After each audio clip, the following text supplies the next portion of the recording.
Houston. Houston, we have a problem. DJ Apollo has landed. I repeat, DJ Apollo has landed.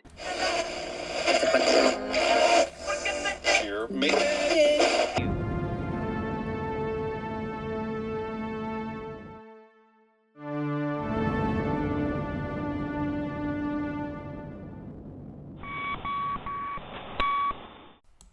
You are listening to the Tales of Music and Film podcast. My name is Christian Taylor, and thank you for clicking on today's episode. Now, guys, we're going to be going back into horror for a second. I know it's like the end of November. I'm sure everybody's already getting in the Christmas spirit here. But I had mentioned to you guys back during October when I was doing my Halloween marathon that I wanted to do just one episode where I could do a collab with someone and talk about a horror movie. And I know it's a little late, but you guys are really going to enjoy this. So I have a great friend of mine here, and her and I are going to be talking about a very cool horror movie that came out back in 2009. It's currently celebrating its 15th year anniversary. So this is going to be a very fun episode. I've really been looking forward to it.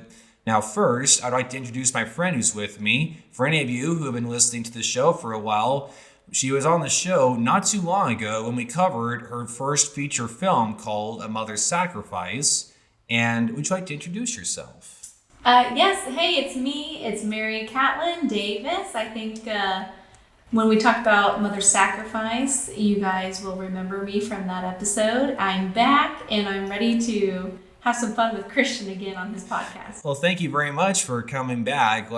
I love getting to chat with you. This is going to be very fun. Yes, and it's a really beloved movie by a lot of people. Oh, yeah, absolutely. So what is the movie that we're going to be talking about today? We are talking about Coraline and its 15th year anniversary. Yeah, it's crazy to think about that because I remember being a young teenager. So when this movie came out back in 2009, I would have just turned 10. So I was just hitting double digits. Yeah. And I think I was a couple years after it came out was when I watched it for the first time, and it creeped the heck out of me, to say the least. And now that I'm a young adult, I have a younger sister named Channing. She's 9 years old right now, and a couple years ago she did watch it a lot, and I remember seeing a lot of the scenes from it. I'm like, how is this allowed to be a kid's movie? Right. There's some scenes in this, keep in mind, I'm a young adult here, and there were some scenes in there that were still giving me, nightmare fuel. I know. And what's really cool about this movie is that it's stop motion, where they took, if I remember somewhere, they took thousands of photographs making this movie. They used an actual, actual dolls and stuff. They would move one foot, take pictures, then they would flip them all back to make it look like it was walking. Yeah, it's kind of like stop motion and I don't want to say claymation, but they did take apart. They had hundreds of smiles, different kind of mouth movements they for did. The pictures, and I just think that's fascinating. Yeah, I think it took them 3 years to make this movie, if I'm not mistaken.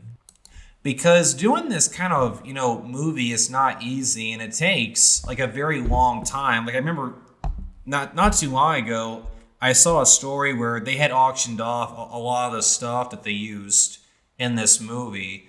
And the sets and everything were so cool. I really like when we see that shot towards the beginning of the movie where we see Coraline and her family in the car driving up the hill to the house. Yeah. And you see all the different people. You see the big blue guy on the roof doing his arm exercises and all that. It was just, wow, just the amount of work it must have took just to animate that 30 seconds. It's crazy. Oh. Well, and what's crazy to me too is when you're immersed in the world of Coraline, when you look at those sets in your head, you're imagining it as real scale. But then when they show behind the scenes and the house is only 2 feet tall, you're like, what? Yeah, it's a Lego set size. It kind of blows your mind a little bit. Wow, the cameras and stuff have to be probably. I'm sure they use a lot of macro lenses. Don't you think? Oh, I would imagine. Yeah. And I was looking up the movie right quick. So it was directed by Henry Selick, and you were telling me that another claim of fame of his that he did the movie Number 9. Yes. As well. I think that was his first film before Coraline, if I'm not mistaken. Okay. And let me see. This is Coraline's 15th year anniversary. Yep. I believe it's called Number 9. I'll have to take a look at that. I know what you're talking about. I've seen the poster before. So no, I'm mistaken. That was Tim Burton. Oh, Tim Burton did that one. Tim Burton did Number 9. I thought it was Henry Selick. I'm trying to think which one. There was another film that came out. So we're gonna take Wendell and Wild. Wendell and Wild. Oh, okay. Cool. Yeah, he did that one, and it looks like he was involved in Nightmare Before Christmas. And James and the Giant Peach. Wow. Yeah. So he has, so Coraline, I don't think it might be his first film single directing. Yeah, but he co-directed a lot of other films. Those were big movies. I grew up watching them, like Nightmare Before Christmas and James and the Giant Peach. I watched those a lot growing up. Yeah, and those are great. Those are also children stories. If you think about like James and Giant Peach, a book by Roald Dahl. Yeah. Who did Matilda and BFG, Willy Wonka and the Chocolate Factory, Charlie and the Chocolate Factory, all those classics. Oh yeah, we all know those stories. And I feel like Coraline is a classic now. I think this is an American classic bestseller book for children now. Oh yeah, I definitely. In contemporary terms anyway. Yeah. So this movie gets a lot of praise even today. Like, I was actually not too long ago, I was watching some YouTubers, like, reacting to this movie for the first time, and they all loved it, It's still getting, like, so much praise, even today. Yeah, that's why I think it's, like, today's classic film. Like, when we talk about, like, it's back in the day, but, like, for us and our generation, I think this is one of our children's classic stories, because it plays on the themes of, family. Ever like wanting to, what would it be like having different parents who let you get away with anything that you want to do? It touches on the themes of bravery and courage, discovering your own identity, because everyone always calls her Caroline and not Coraline, and until the end where they finally recognize her, like she's coming to her own. And it's like they're showing a sign of respect, like. It's like a symbolic. Yeah, it's like symbolic that like she knows who she is now, where before she was kind of self-discovering. Yeah, definitely. And I think another thing it teaches kids, it kind of reminds me of like Hansel and Gretel, where it's like they find the gingerbread house and it looks all sweet and everything. And meanwhile, there's a witch in there who is planning on, eating them, basically. Which is kind of what the other mother, she's wanting to have her soul. Yeah, exactly. So I think it also teaches kids, like, don't blindly believe. What you always see, yeah. There's always a catch. Like, you can't just blindly trust someone when they offer you something. That's another thing I think that really teaches kids, like, there's real evil. Yeah.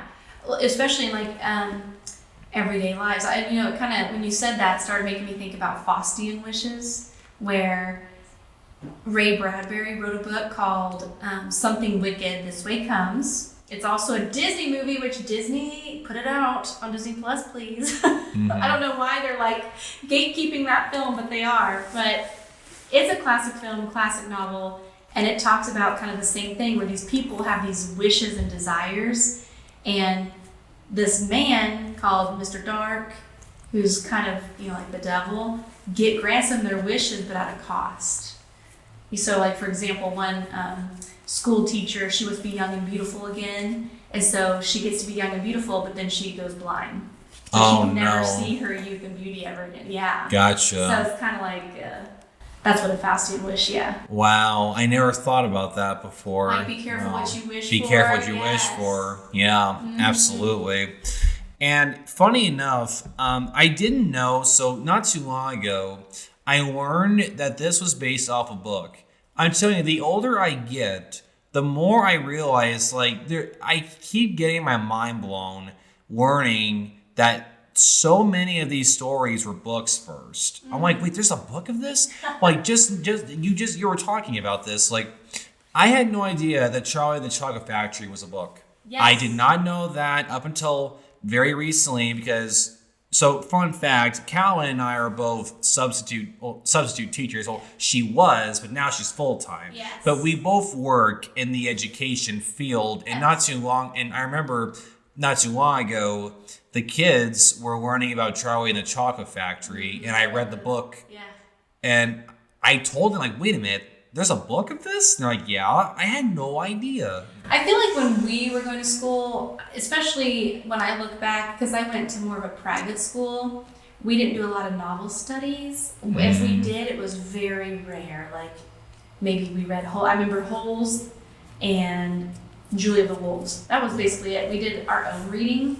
But like now today, I love that a lot of classrooms do novel studies as a group, because then they get introduced to books like Coraline or Charlie and the Chocolate Factory or BFG, Matilda, James and the Giant Peach, things like that.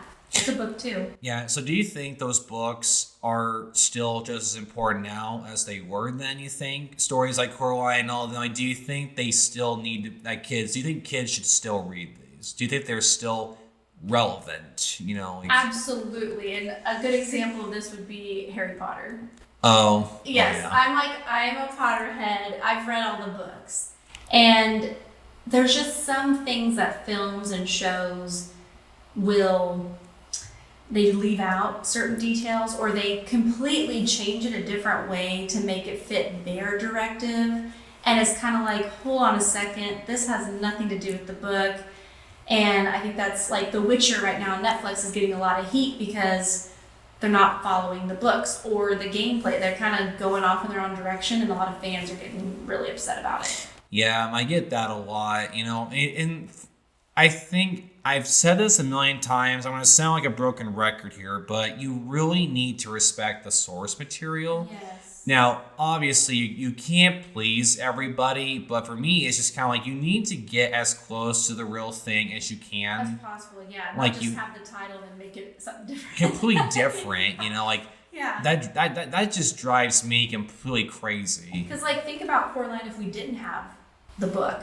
It probably would end up being a completely different movie if they didn't base it off the book. And since the books, I would consider this more a novella because it's so small.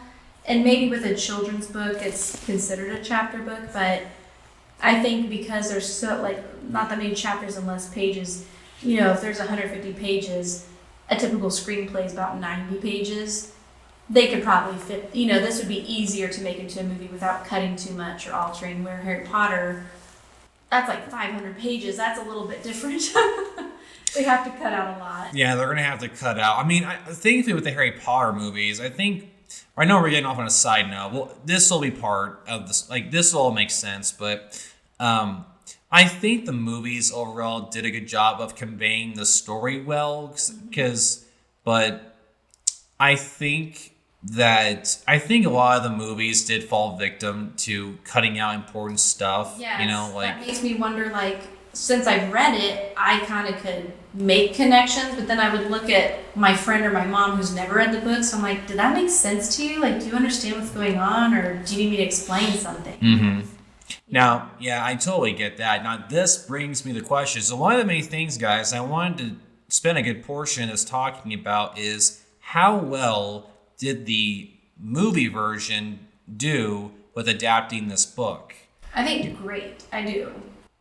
Okay, so like, why do you think that? Because they stayed true to the storyline, except the only alterations I saw was one, the book. The other mother is way creepier. Okay. Really creepy. There's some things in there that I feel like they toned down in the movie versus the book. Maybe it's because we don't know what the standards for books are different than standards for film, right? There's ratings for film. Okay, so do you think a movie could get away with more, or the book get away with more? I think the book could absolutely get away with more. Oh yeah, I was gonna say that myself. I mean, there are. I don't know. It's weird, like, because I guess with movies, do you think they're more strict with ratings on books or movies? I think probably movies, because they have, like, you know, G, PG, PG-13, rated R, or NC-17 and X, or non-rated, which is just like basically everything goes. But I think they're stricter in film because they're reaching a broader audience Okay. at the same time, where with a book, you have the choice to pick it up and read it or not. Mhm. So even though you're still hitting a broad audience, you don't I could read this book and you could read a different book at the same time. Like, we're not watching the same film at the same time, kind of thing. Okay. If that makes sense. Plus, I think there's guidelines. I forgot what it's called, the something standards or something guidelines for film, where they have to watch a film and say, hey, this is too scary for this age group. We got to make it PG-13. And I'm pretty sure with Neil Gaiman making this a children's book, they had them tone down a little bit on the film. Oh, absolutely. Yeah, I get that. And funny enough, I was actually, if my memory serves me right, this is off topic here, but I think it was the Indiana Jones movies where PG-13 was invented because The cursing and the violence. yeah, because Raiders got a PG rating. Did it really? Yeah, it did. All 3 movies have a PG rating, I think. Surprises me because I feel like There's it's a- violent. Yeah. Well, actually, no, I take it back. I believe Raiders and Last Crusade got a PG rating, but I think Temple of Doom got a PG-13 because that was definitely the darkest one out of all 5 movies. Because I remember watching a documentary about the filmmaking of that one. I remember Spielberg was talking about how I think Temple of Doom may have been the movie they introduced the PG-13 rating because they couldn't do PG because there was just so much dark material, like the child slavery, the torture, ending being forced to drink the blood of Kali and being possessed, Right. and then Willie almost becoming a human sacrifice. Like, there was a lot of dark stuff in that film, and we can't do like an R rating that's going to cut the audience down in half. It's like we got to find an in-between here, which led to the PG-13 creation. Well, I think too, like producers, like Leica Studios, this was their first film. Mm-hmm. Coraline was as a production company, so I think they had to, I'm reading here, and it's the MPAA, the Motion Picture Association film rating system, which classifies the ratings based off independent parents, the board of independent parents. So I think Leica really needed the film to be PG, and that's why it was altered to be not as maybe intense, even though it was intense, I feel like, for PG. I was like, wow, that's really intense. Yeah. The book is more intense. Because I just feel like the elements and the creepiness. I remember reading it at night and I was looking over my shoulder like, I'm scared. Yeah, absolutely. Yeah. And the illustrations are creepier too. Mm-hmm. Yeah, because the book, see, I'm not a big book reader, but book readers always tell me that with books, you can, if it's done right, you can really picture in your head, what's going on. And if you're by yourself reading that, you're looking over your shoulder or it's this book does such a good job of that. I remember being so creeped out. Yeah. Yeah. Because it's kind of when you can picture in your mind what it's telling you. I think that really you don't need to watch a movie. You can visually see it up in your brain. It creeps you out. Yeah. So one thing I was wondering, so since the book was so short, did the movie have to add more stuff in it to lengthen it, you think? Because I wondered that. I'm trying to remember I'm trying to remember the ending. I feel like the dialogue was changed a little bit at the end. I think some dialogue was added in the film that maybe wasn't quite in the book. Mm-hmm. And I think there was some details that were left out in the movie. Oh, okay. About Because Palace. the Pink Palace was the house that they were staying in. I almost said pink apartments like in town. Oh yeah. That pink house, but no, the Pink Palace. I feel like they did a good job. I don't think they cut out a whole lot, but I do think that they altered some dialogue and some scenes a little bit. The way it was delivered. Okay. Was not as intense. Oh, okay. And I actually learned when I was watching that YouTube video, the guy doing a review of the movie versus the book, he actually talked about. Do you remember the name of the boy who wrote the bike? Yeah, yeah. He was created for the movie version. He's not in the book version, which I thought was kind of crazy because I thought he fit the story very well. You know, right? No, that's actually it's a misconception. He's not in the book. So it's only in the movie. But honestly, I mean, see, that's the other element I feel like is childlike, like having that friend to save the day kind of thing. Like, you know, you have a buddy system.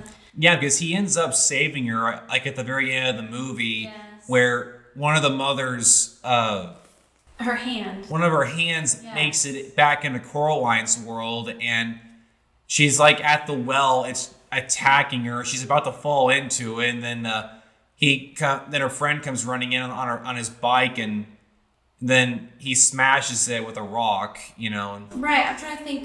What was his grandmother's name? Because you find out that his grandmother, I think, now this is one thing I was really confused on with the movie version. Is that was it implying?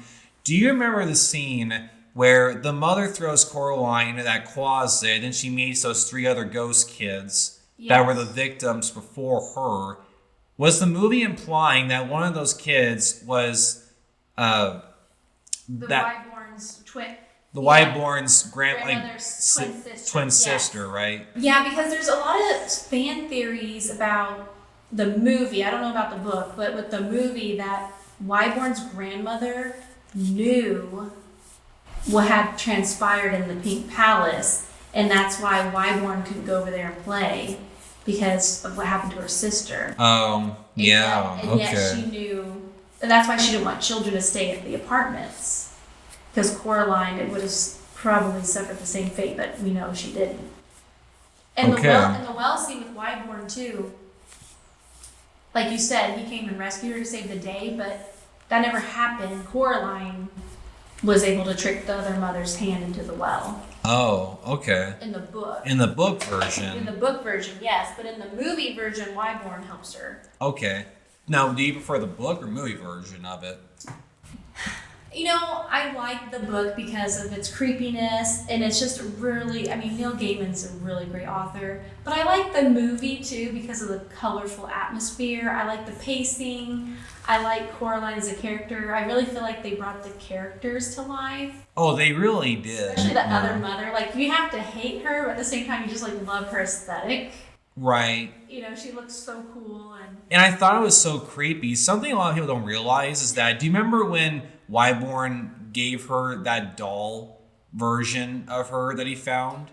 Yeah, and if it was spying. Like, the mother in the other world was literally using that to spy on Coraline. That's why when Coraline enters the other world, she's literally giving her all the things that she wished she had. Because she was observing, you know. Yes, what she was needing. Because her parents were neglecting her, not talking to her. The food they were eating was just terrible. The house was so run down and gross. So what does the mother on the other side do? Nice warm house, nice furniture, makes all this delicious food for her.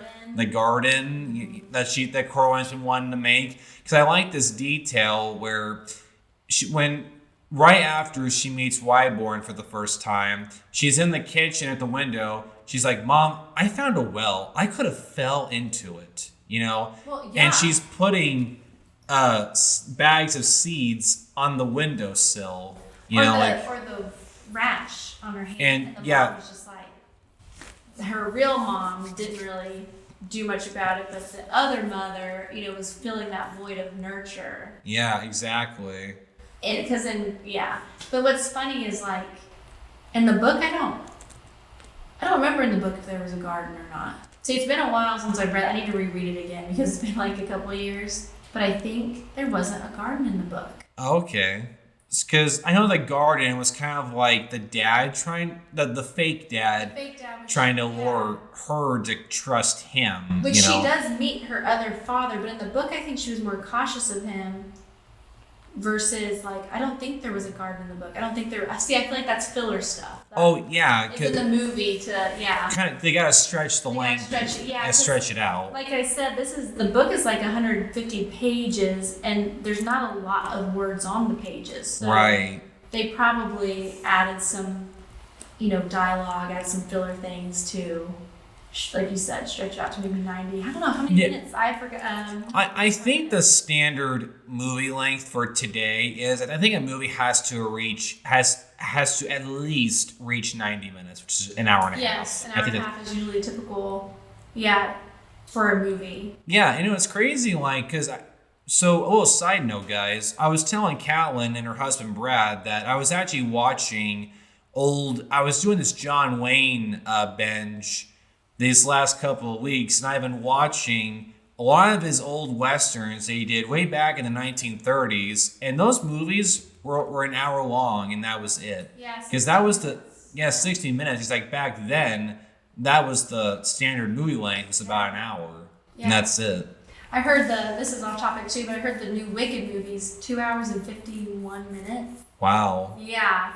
Yeah, and that's the other thing. A lot of movies today are actually getting longer. Like, I remember when I watched the Dune movies in theaters, both of them were over 3 hours long. Oh my gosh. It was crazy. That should almost be like that. Back in the day, that would have been like a 2-part or 3-part movie. Yeah, exactly.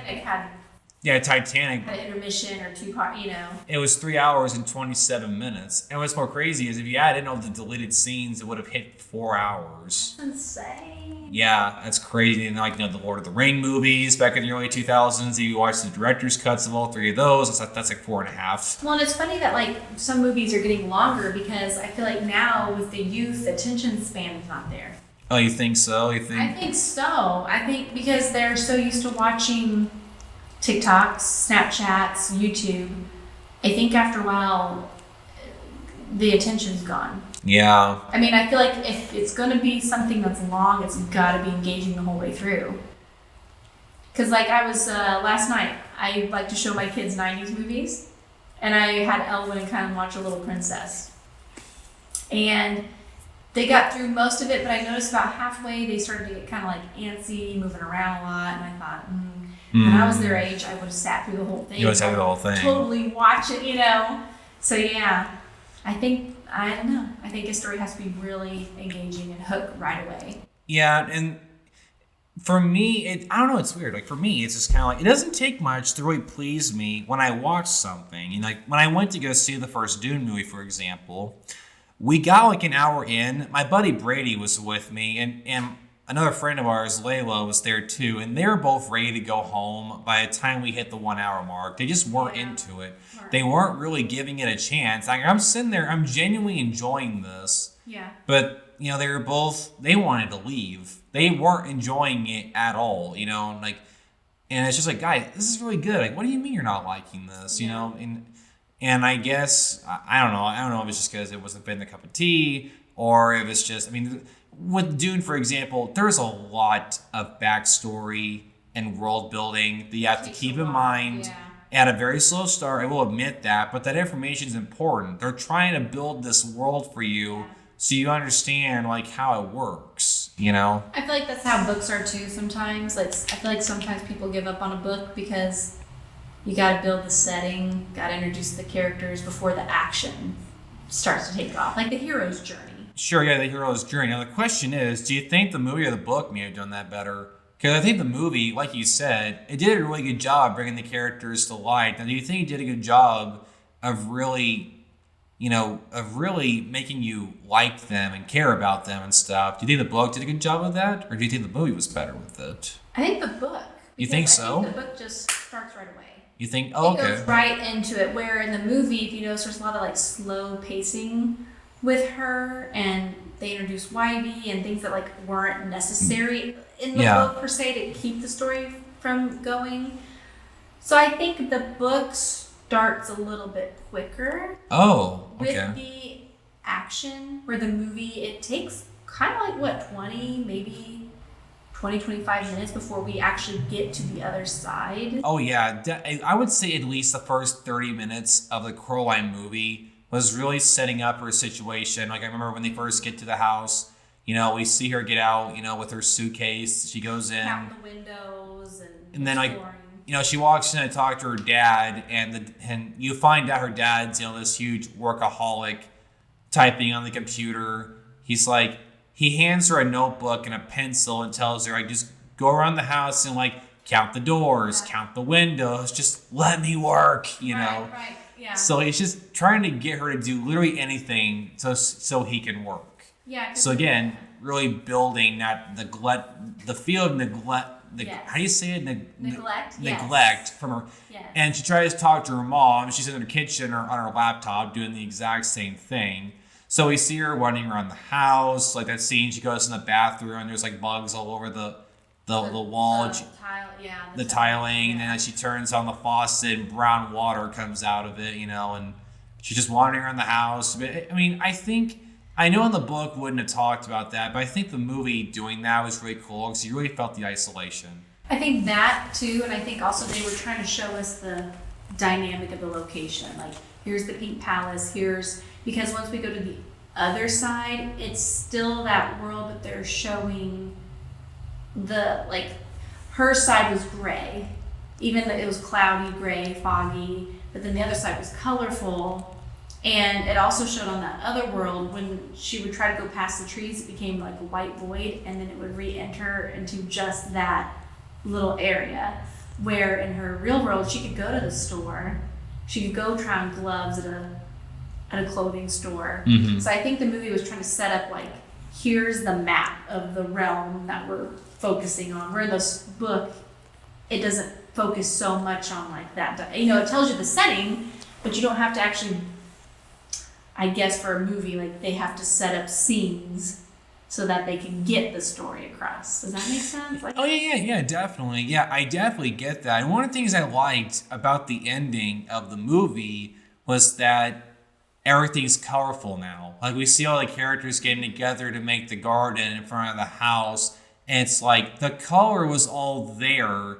She just wasn't seeing it. Well, in the book, I don't think that scene happens either. Really? I don't think so. If I'm remembering correctly, I don't think it ends with everybody planting a garden together. Oh. I think she just goes about her everyday life. Really? Yes. Okay. So that brings me to something I wanted to talk about. Now, do you know about any of the conspiracy theories about Coraline? about the movie? Like, it's been going around the internet a lot, I think, for years now. Like, a lot of people are fighting that she never left the other side, like she's still there. Trapped in that one room. Yeah, like, well, because at the end of the movie, you see the cat disappear when it walks behind the sign for Pink Palace.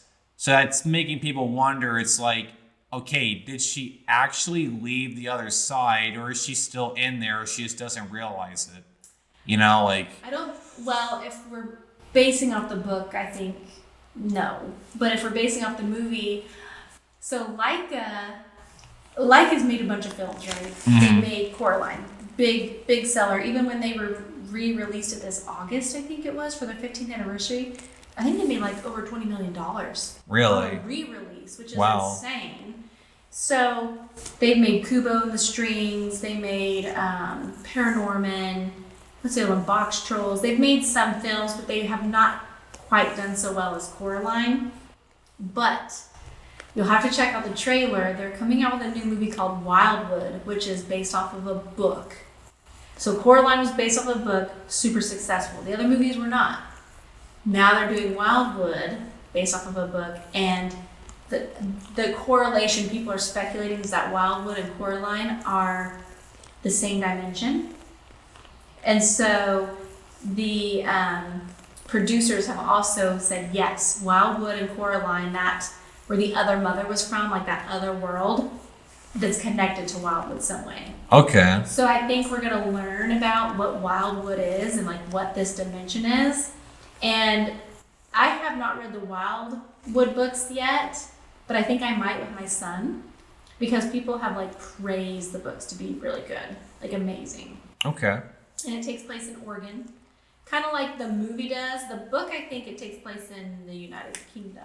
Really? Yes. Wow. Okay. If I'm not mistaken. Sometimes I get like my now that I've seen the movie so much and read the book, sometimes my facts get mixed a little bit. But I think that the setting's not in Oregon in the book. Mm-hmm. I think they just did that because Leica is set over in that area. Yeah. But Wildwood is about an older sister and a younger brother, and there's these woods that you're not supposed to go into, and this like crow, apparently like a crow queen or like a murder of crows kidnap the younger brother, and the sister has to team up with a guy friend to try to rescue her brother into the wildwoods. So it looks interesting. You'll have to check out the trailer and tell me what you think, because I am finally excited that they're coming out with a film finally. It's been too long. Yeah, it's been a long time. What was that last one? It was like a Bigfoot. Yeah, you have to look that up. I don't know.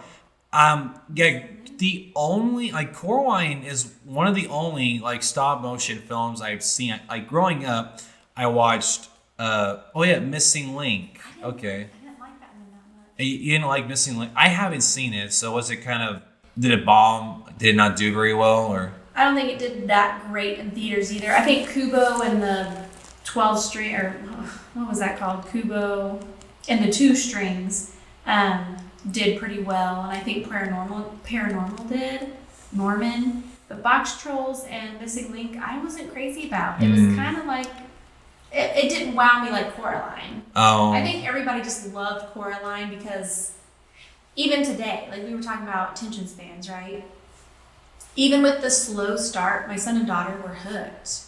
And I think it's because of the art form of that stop motion. See, that's the thing I'm wondering. It's like, okay, so why does Coraline work and succeed so well in areas that these others that we just named off failed? Like, why, you wonder? Because Leica, I think, lost their identity there for a second. And that's just my opinion. I don't know if it's true. Coraline is a children's book. Yep. It's geared towards children.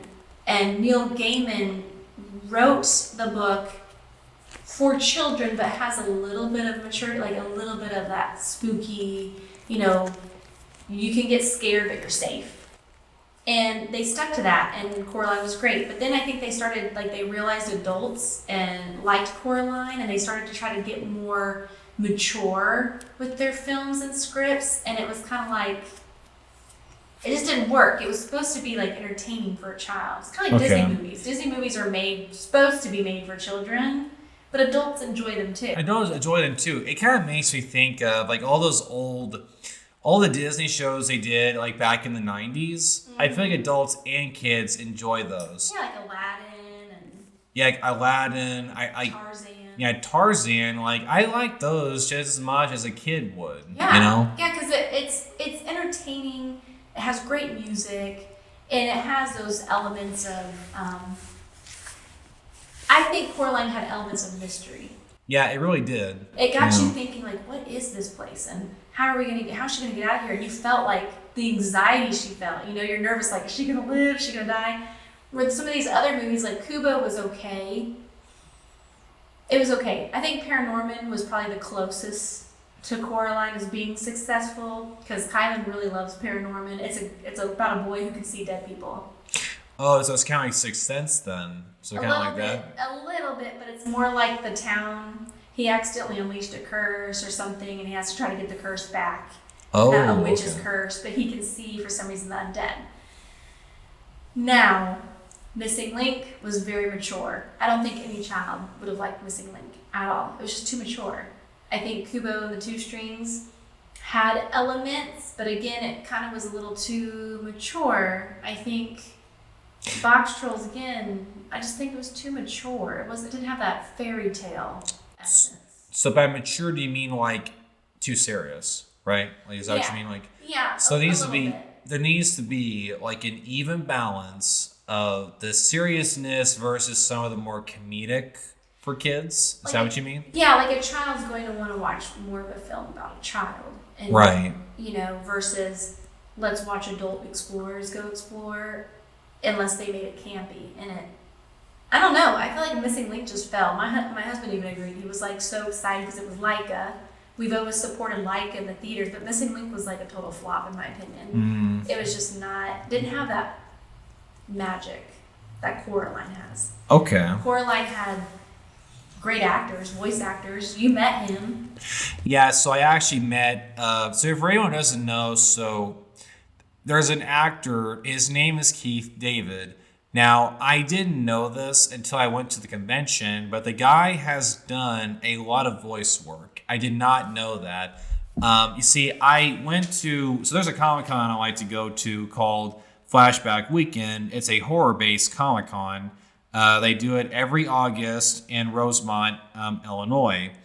And this past August, I went there again for my third time. And one of the main things that got me to go this year was that they were having a cast reunion for one of my favorite John Carpenter movies called The Thing, which came out in 1982, starring Kurt Russell. I think The Thing is one of the greatest, science fiction horror movies ever made. So they had 6 cast members from it, and I got a photo op with all of them. One of them was Keith David. Very nice guy. But I've also seen him in They Live. I also saw him in the movie Platoon with Charlie Sheen. I didn't know that he was in that. But the guy has done a lot of voice work. Like, apparently he voiced a character in Princess and the Frog, Has Been Hotel, Rick and Morty, Coraline, Adventure Time.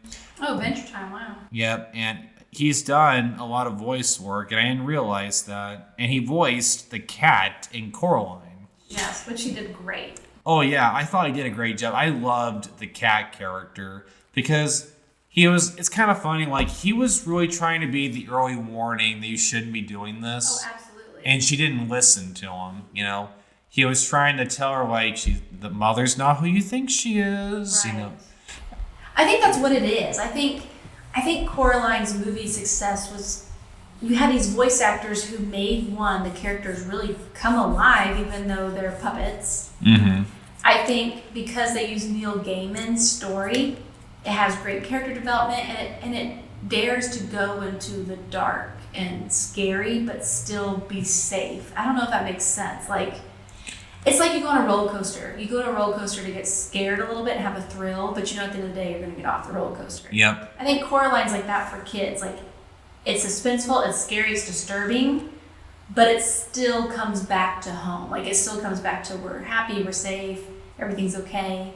Where the other Leica films, I'm sure, had great voice actors, but they missed the mark because they didn't go off of an author. They made their own original scripts. I think that's what it was. It just kind of kept flopping for them. Gotcha. Now something else I wonder is that, do you think there should be a sequel? Or do you think there's nothing left to tell?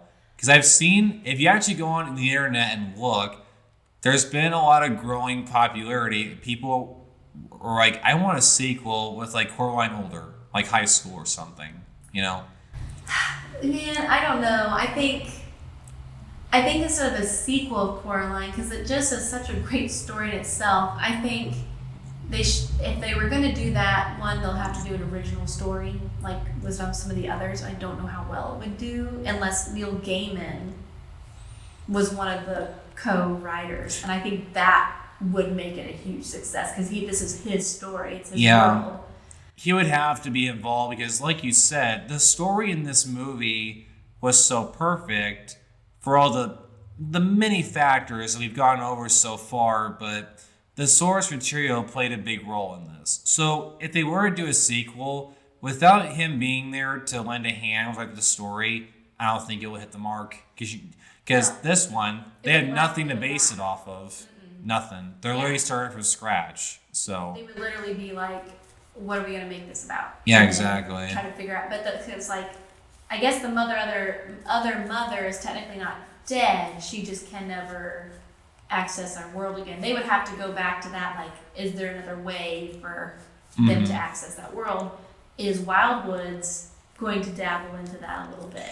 Makes you wonder. Yeah. It makes you wonder, because if you watch the trailer, it has the cat in the beginning with the pink palace, and he comes out of that dimension and it sucks you into Wildwoods. Wow. Okay. Yeah, people were freaking out about the trailer when it came out, so that's why I said you want to watch it, because it references Coraline and the pink palace. Okay. And it's like the woods is behind the pink palace kind of thing. It was interesting. It's interesting. I can't wait to see it, honestly. Yeah, you're doing a good job in hyping it up for me a little bit. Like I know nothing about it whatsoever. I haven't even seen the trailer. I feel like Laika is going back to their roots. They started their first movie with a book. Now they're, after Missing Links, I think horrible flop, they're going back to, okay, let's try to do a novel again.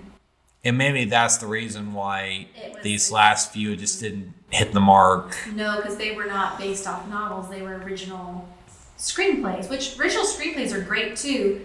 But when it comes to how they branded themselves off the bat with this childlike, I think getting source materials would be like, I think they should do another Neil Gaiman movie. There's one called The Graveyard Book or something like that, The Graveyard, and it's about a boy who lives in a graveyard, and I think they could definitely do that. It'd be perfect. Yeah, that'd be a good one. Yeah, because it's a middle school children's book. Okay. Yeah. So I'm trying to think here. So do you think that this movie overall, do you think it did a good job of answering everything? Do you think that anything was left unanswered? Or do you think, because for me, I like the idea of not everything being answered, because it gets the audience to think like, okay, I think that this happened like afterwards. It's kind of left to your own interpretation. Right. It makes, I think a good movie should really make you think.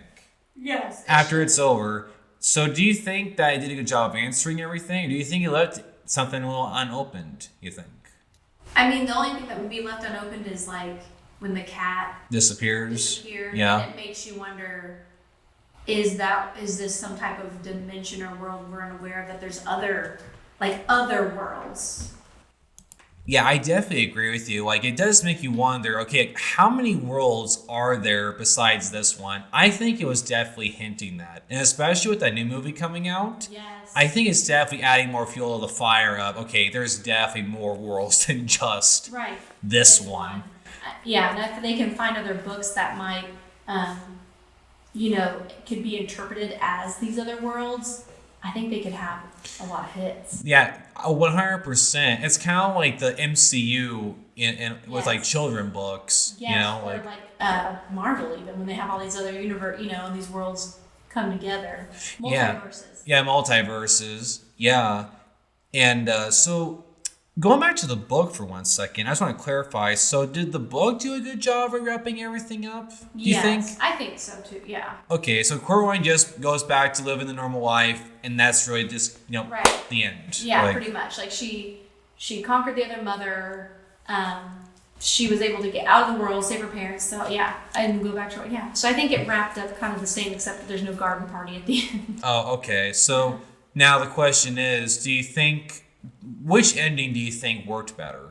I don't know if worked better. I just like the movie ending because it's kind of a lighter, and you can see Coraline come into her own. Yeah, and I like the change. Like, her parents are actually happy. If you notice, they looked way more alive. Like her dad looked really happy. Her mom looked really happy. They were way more animated, if that makes sense. Just before, they just looked like work zombies, like just typing away at their computers. They looked so gray.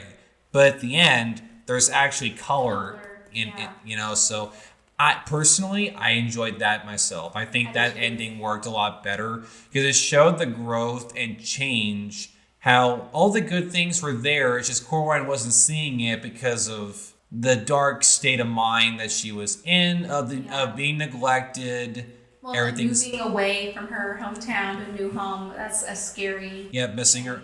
Like that one scene we see that picture of her with her two friends in Detroit, I think it was. That's where she was before. Yeah. Now, the next thing I wanted to ask you is that, so I want to talk about, I think one more thing we could talk about right quick is the scary aspect.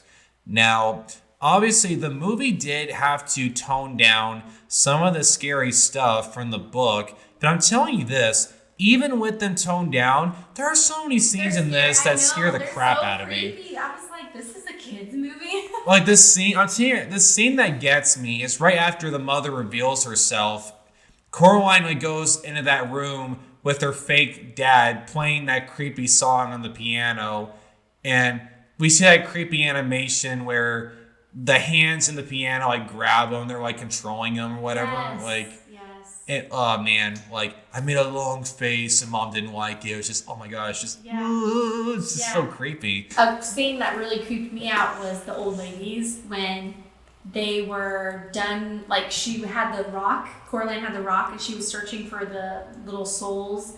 And when their hands came out of that, like burst out of that little bubble thing and grabbed Coraline, and the bat dogs are all evil looking. Ooh, Yeah, that was scary. That creeped me out. And the tunnel, when Coraline's crawling through the tunnel to get back, and it's like boom, boom, boom, boom, boom. Like that was so cool. I don't know how they did that stop motion wise. Yeah, it was amazing. The one thing I was confused on, did you notice? So it was all colorful and shiny when she was crawling through it the first couple of times, and then when she was escaping. But when the real mother captured her parents and she had to go back to the other side to get them, it was all dusty and filthy. Like, why do you think that is? It was kind of like the illusion's gone now, right? Like, Yeah, I think the true thing, it's like it's all dusty, old. It's not all shiny, clean. Like, it's like, you know how you can see the world with rose-colored glasses? I think at first it seemed like new and exciting, but then I think she started to realize that not everything's all rosy, you know? yes. And I think it, like you said, the truth became realized. Like the other mother's evil. She's after her soul. Like when the buttons wanted to be sewn on her eyes, I think that's when she realized, like, whoa, this is not home. Yeah, that's another thing that I was kind of confused on. So there's a big moment in this movie, right, where the mother really believes that she has gotten Coraline on her side. So the next present she gives her, she opens it, and it's 2 black buttons. And Coraline says no. Meanwhile, you find out not long after this, the mom throws her in a closet where she meets 3 spirits of the 3 previous victims that she took before Coraline. So it makes you wonder, why did Coraline not go along with it? Well, we know why, but those 3 previous kids said yes. So why do you think it was because she was more strong-willed? Or because, it makes you wonder, it's like, I wonder why the mother didn't fully win her over to, oh, sure, I'll get Bud sewed on, no problem, I think with Coraline, like I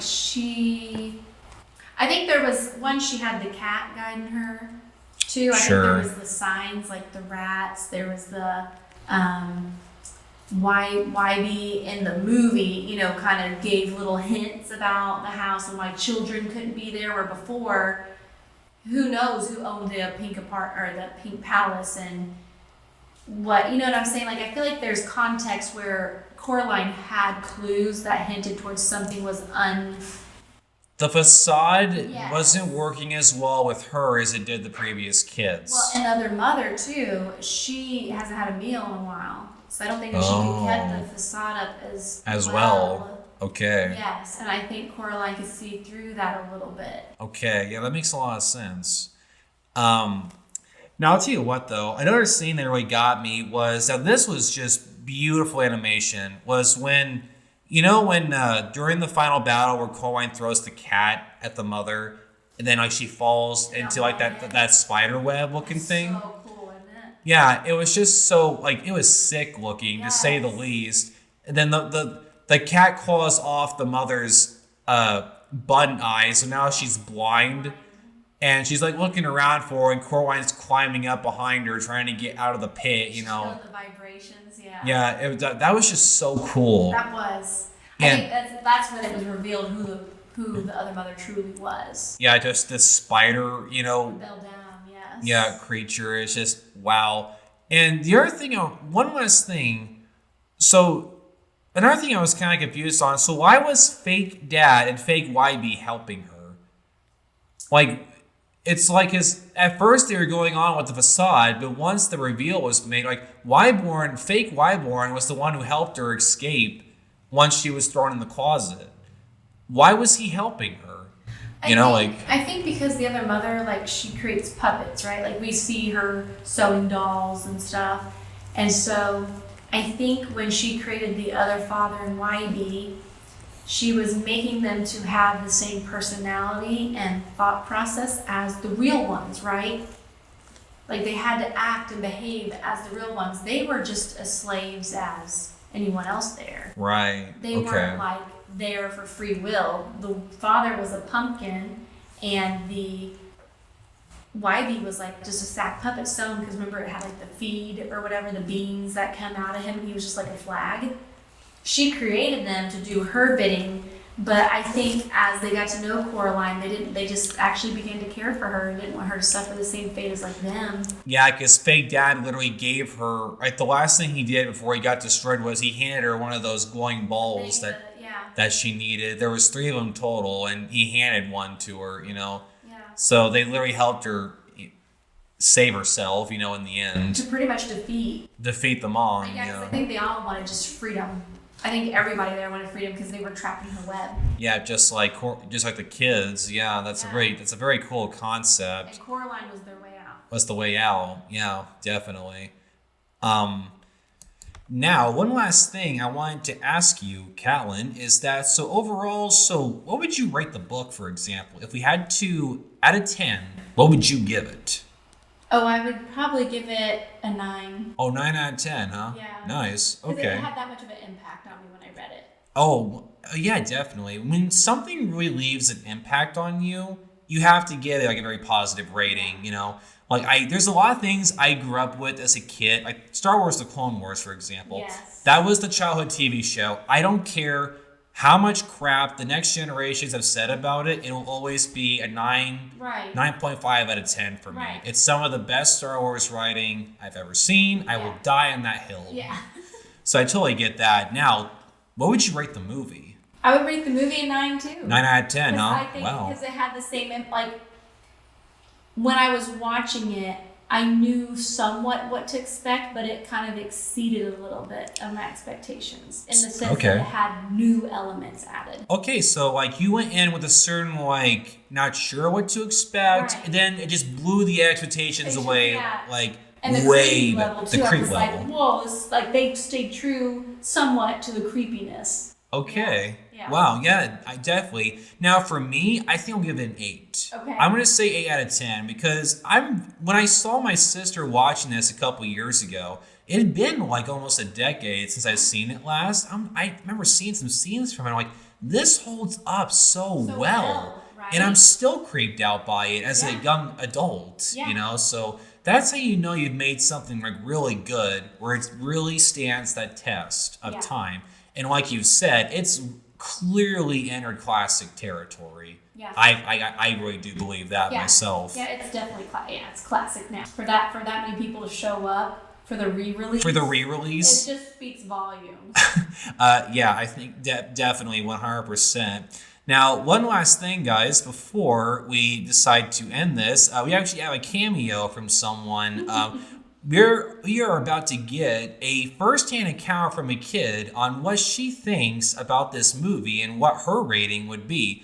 Ladies and gentlemen, I'd like to introduce you to Katlin's daughter, Elwyn. Would you like to say hi? Hi. So why do you like Coraline, Elwyn? Because there's a lot of action and it's scary. Yeah? Can you name me one favorite scene from it that really stood out to you? I like when they went to the movie theater. Oh yeah, that scene where fake Wyborn and Coraline go to the theater to see the two fake girls do that carnival kind of act where they're swinging in the air on the ropes and all that. Yeah. Yeah, that was really cool. Yeah, that was a very cool scene. Now, what would your rating be on this movie, Elwyn? I'll give it a 9. 9 out of 10, huh? Well, there you go, ladies and gentlemen. Well, Elwyn, thank you so much for that. It was nice to hear from you. You're welcome. Thank you. All right. Well, I think that's about going to mark the end of this episode. And Katlin, I gotta tell you, I've really been looking forward to covering this movie with you. Yes. I'm telling you, you do such a great job of just going into all these details. You brought so many things up to me while we were recording this that I'm just like, whoa, I never thought about that before. Well, thank you. I always enjoy doing this, and I feel bad that I kind of had to prolong our episode here, but yeah, I'm glad that we got to do it, and I love Coraline, and I hope maybe some listeners will give the book a try. Oh yeah, absolutely. Even an Audible book. Like, you could probably get this done in like 2 hours. Yeah, definitely. Yeah. And we were actually talking out before the recording that she thinks it would be a good book to introduce to some of her students. Yeah. Not in a little bit. She thinks it'd be a good book because that's the other thing. The book has aged really well as well, just as good as the movie. I think we both agree that the book is very relevant, and I think it's really good material. So, like, what did you say, for example? Why do you think it's still relevant to children? Because you believe it does kind of give them the idea, like it opens their minds and a lot of things about life. Yeah. Well, it touches upon, like, I'm sure a lot of kids, are dealing with, especially at like the preteen, you're dealing with angst and trying to find themselves, and just like Coraline's trying to figure out who she is. Teaches about courage. During middle school, they're having to stand up to maybe things that they don't agree with, and that takes courage to do that. Absolutely. And dealing with family dynamics. Coraline's trying to figure out this new setting where she's moved into, trying to find friends. Her parents are kind of in their own world, and I think kids today can relate to that, with parents working a lot, not being home, trying to find their friendships during, puberty and stuff like that, and things can get kind of messy, but I think that's how they can relate to her. Absolutely. A very relatable character goes a long way when you're writing a story, for sure.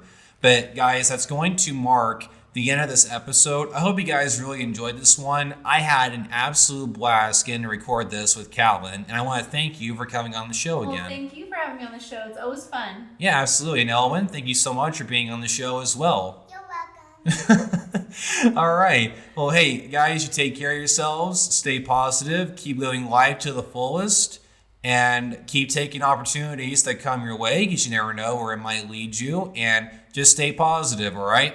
So until next time, my name is Christian Taylor, and you are listening to the Tales of Music and Film.